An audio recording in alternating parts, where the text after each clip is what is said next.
कोल produce हो, जिससे हम अपने देश की ग्रोथ को बढ़ा सकें।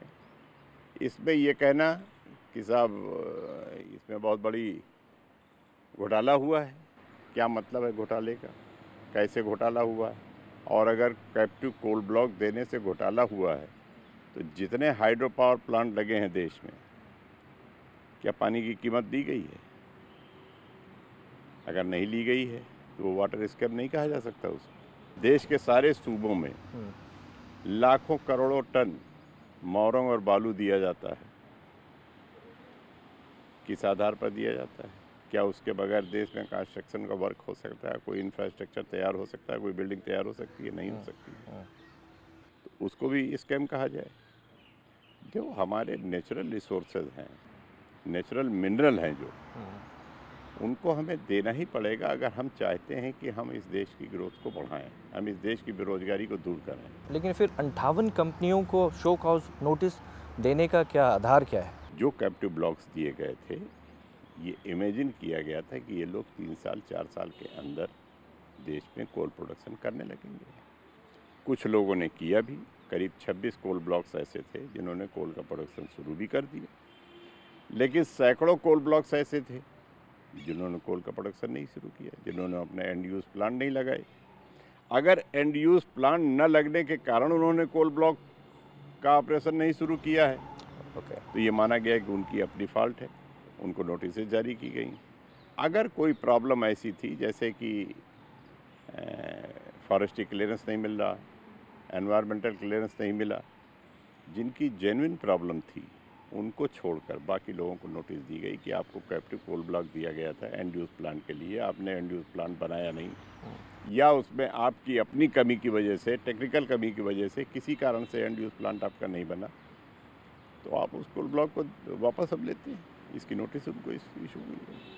तो वो जो फिर वापस होगा तो उसकी फिर जो आवंटन होगा उसकी जो भी प्रक्रिया है वो दोबारा शुरू अब होगी। ये तो आपको मालूम है कि 2 साल 2.5 साल पहले ये बिल पास हो चुका है कि अब जितने कोल ब्लॉक्स दिए जाएंगे एंड यूज़ प्लांट के लिए प्राइवेट कंपनियों को, उनको बिडिंग प्रोसेस से दिया जाएगा, और जो स्टेट गवर्नमेंट्स को दिया जाएगा वो मेरिट के आधार पर उनको एलोकेट किया जाएगा। बाकी कोल ब्लॉक्स कोल इंडिया के लिए रिजर्व रख लिए जाएंगे कि आने वाले 20-30 सालों में कोल इंडिया को जितने कोल ब्लॉक्स की ज़रूरत है, जितने कोल की ज़रूरत है, उसके लिए रिजर्व रहेगा। अभी हाल में आप वेस्ट बंगाल गए थे, वहाँ पे एयरपोर्ट सिटी प्रोजेक्ट एक चल रहा है और आपने चिंता व्यक्त की उस प्रोजेक्ट को लेकर के और कहा कि इसको तुरंत बंद किया जाना चाहिए। इसके पीछे क्या मंशा थी? देखिए, हमने देश की सारी राज्य सरकारों को एक बार नहीं 2-2 बार लेटर लिखा है कि हमारे देश में कोल की वैल्यूएशन बहुत बढ़ती जा रही है, यूटिलिटी इसकी बहुत तेज़ी के साथ बढ़ती जा रही है। आने वाले समय में कोल और इसकी यूटिलिटी बढ़ेगी, इसलिए सारी राज्य सरकारों को कोल बेरिंग प्रॉपर्टी से, कोल बेरिंग लैंड से परहेज़ करना चाहिए कि वहाँ पर कोई भी ऐसा प्लांट न लगाएं, कोई भी ऐसी योजना न लगाएं जिससे कि कोल बेरिंग लैंड उसके नीचे दब जाए। इसी करके वेस्ट बंगाल का प्रोजेक्ट था, उसके लिए भी हमने उनको लिखा था कि आप इसको यहाँ पर ना लगाएं, लेकिन वेस्ट बंगाल गवर्नमेंट ने फिर बाद में कहा कि साहब हम जब इसकी ज़रूरत पड़ेगी तब कोल बेरिंग लैंड आप यूज़ कर सकते हैं, इस तरीके का कोई मैकेनिज़्म हमको ढूंढ के बताइए। तो हम लोगों ने फिर एक मैकेनिज़्म बनाया था कि आप इस तरीके से अगर वहाँ पर प्लांट लगाएंगे या अपनी योजना बनाएंगे तो फ्यूचर में हम जो नई से नई टेक्नोलॉजी है उसके माध्यम से अंडरग्राउंड कोल माइनिंग कर सकेंगे। तो उन्होंने शायद उसको एक्सेप्ट किया है, तो वेस्ट बंगाल गवर्नमेंट ने एक्सेप्ट किया कि ठीक है, हम ये सारे प्रिकॉशंस लेंगे जिससे कि फ्यूचर में अंडरग्राउंड कोल माइनिंग हो सके, तो हमने उनको permission the the. It's time to go for a break. After coming back, we'll talk about Kanpur and Uttar Pradesh. Please stay tuned.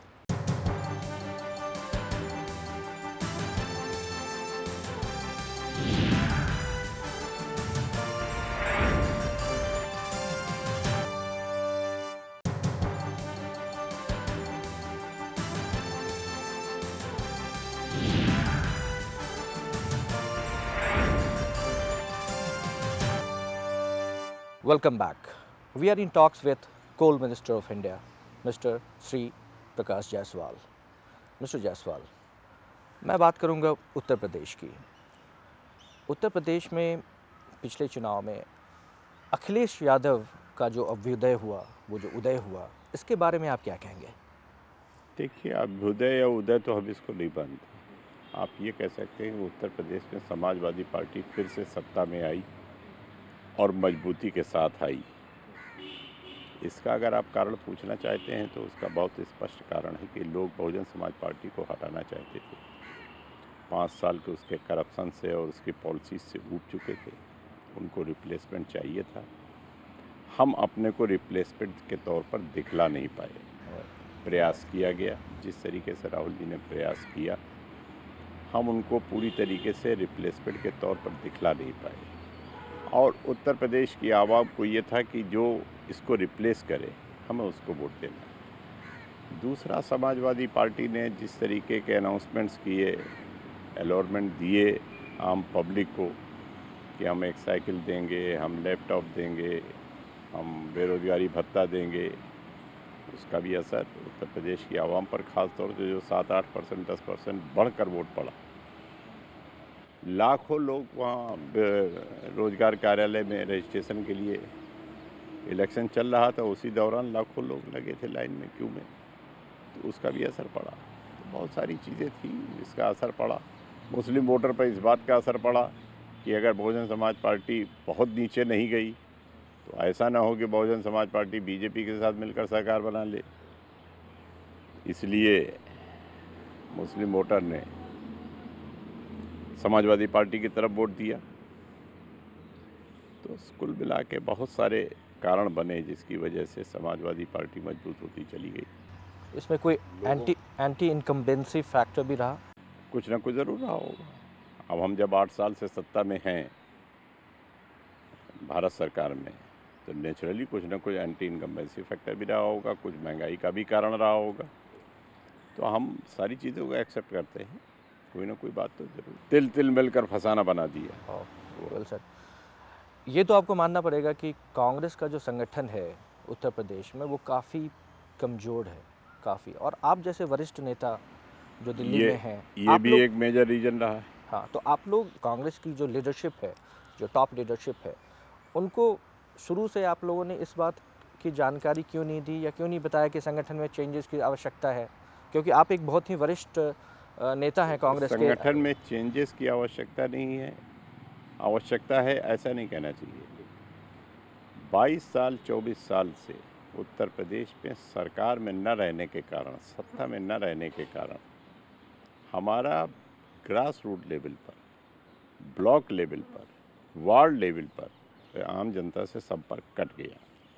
हमारा जो ढांचा ब्लॉक लेवल पे होना चाहिए, वार्ड लेवल पे होना चाहिए, तहसील लेवल पे होना चाहिए, बूथ लेवल पे होना चाहिए, क्योंकि हम सत्ता में नहीं हैं। आप तो अच्छी तरह जानते हैं कि जो पार्टी सत्ता में नहीं रहती है तो आम वर्कर भी उससे कटता चला जाता है, वो उस पार्टी के साथ जुड़ जाता है जो सत्ता में है, जिसकी संभावनाएं सत्ता में आने की हैं उनके साथ जुड़ जाता है, क्योंकि वो अपना करियर देखना चाहता है, अपना फ्यूचर देखना चाहता है। तो ये भी एक कारण रहा, बहुत बड़ा कारण रहा कि हमारा ढांचा ब्लॉक लेवल पर और बूथ लेवल पर कमज़ोर था। और उस कमज़ोरी का सबसे बड़ा कारण था कि हम 22-24 साल से उत्तर प्रदेश में सत्ता में नहीं रहे। उस कमज़ोरी का ये कारण नहीं रहा कि हम लोगों ने उस पर ध्यान नहीं दिया, हम लोगों ने उस पर ध्यान दिया, लेकिन हम लोगों के ध्यान देने के बावजूद लोगों ने इस बात को महसूस किया कि जो पार्टी सत्ता में है या सत्ता में आ सकती है